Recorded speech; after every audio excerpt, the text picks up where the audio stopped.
नमस्कार दोस्तों, क्या आप फाइनेंशियल प्लानिंग के बारे में जानते हैं? नहीं? तो चलिए आज हम इसी पर चर्चा करेंगे। दोस्तों, आपको अपने जीवन में सही फाइनेंशियल प्लानिंग के बारे में पता होना चाहिए। क्या आप जानते हैं कि आपकी सही फाइनेंशियल प्लानिंग क्या होनी चाहिए? अगर नहीं तो चलिए इसे समझने की कोशिश करते हैं। पहला तरीका कि आपको अपनी एनुअल इनकम का 20 गुना, यानी कि अगर आपकी एनुअल इनकम 10 लाख है तो आपकी फाइनेंशियल प्लानिंग के हिसाब से आपके पास 2 करोड़ रुपए होने चाहिए, जो आपके जीवन को या आपके परिवार को एक सहायता प्रदान कर सके। दूसरा तरीका कि आपके मंथली खर्चों का 200 गुना होना चाहिए। अगर आपके मंथली खर्चे माना 50,000 हैं तो आपको 50,000 का 200 गुना, यानी कि 1 करोड़ रुपए की फाइनेंशियल प्लानिंग आपके पास होनी चाहिए। खुदा ना खास्ता अगर आपको कुछ हो जाए तो आपके बाद आपके परिवार को वो पैसा मिल जाएगा जिससे वो उस पैसे को बैंक में रखकर उसके इंटरेस्ट से भी अपना खर्चा पूरा कर सकेंगे। आपको अपना सारा पैसा किसी एक जगह पर इन्वेस्ट नहीं करना चाहिए, क्योंकि अगर आप अपना सारा पैसा एक ही जगह इन्वेस्ट करते हैं तो हो सकता है कि आपको जिस समय पर पैसे की ज़रूरत हो उस समय पर आपके पास पैसा ही ना हो।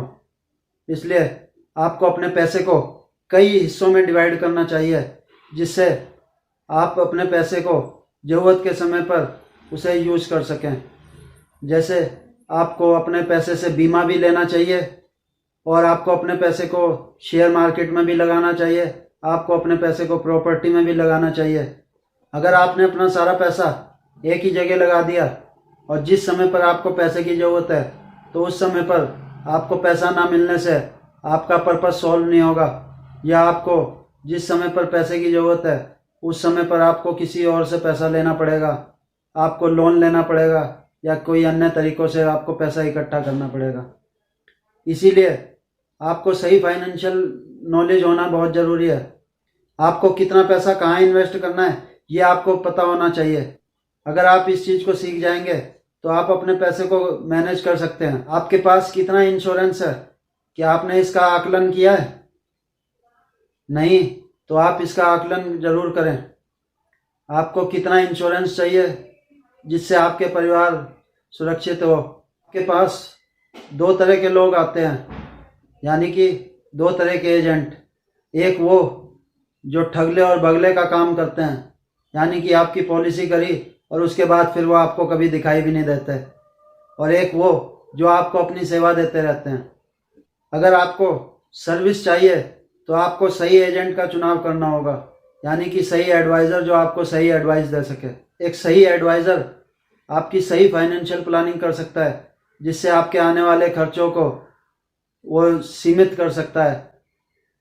और दोस्तों, आपको खुद को भी ये जानना ज़रूरी है कि आपके लिए सही खर्चे क्या हैं और सही इन्वेस्टमेंट क्या है। एक सही एडवाइज़र आपको सही एडवाइस देगा कि आपको अपने पैसे को कहाँ कहाँ इन्वेस्ट करना चाहिए, और एक गलत एडवाइज़र आपको सही राय नहीं दे सकता है, यानी कि वो केवल पॉलिसी के पीछे पड़ा रहेगा और आपकी पॉलिसी करने के बाद वो आपको कभी नज़र भी नहीं आएगा। आपके पास खुद चुनाव करने के लिए है कि आपको किसकी ज़रूरत है। आप ऐसे एडवाइज़र को चाहते हैं जो ठगले और भगले का काम करते हैं, यानी कि आपकी पॉलिसी करी और उसके बाद रफा दफा, और उसके बाद आप खुद चक्कर काटते रहें, या आप ऐसे व्यक्ति का चुनाव करेंगे जो आपके हर ज़रूरत के समय आपके साथ खड़ा हो। इसलिए आपको निर्णय लेना है कि आपको कैसे एडवाइज़र की ज़रूरत है। तो उम्मीद करता हूँ कि इस छोटी सी वीडियो से आपको ये तो जानकारी मिली होगी कि आपके लिए क्या सही है और क्या गलत। चुनाव आपका है।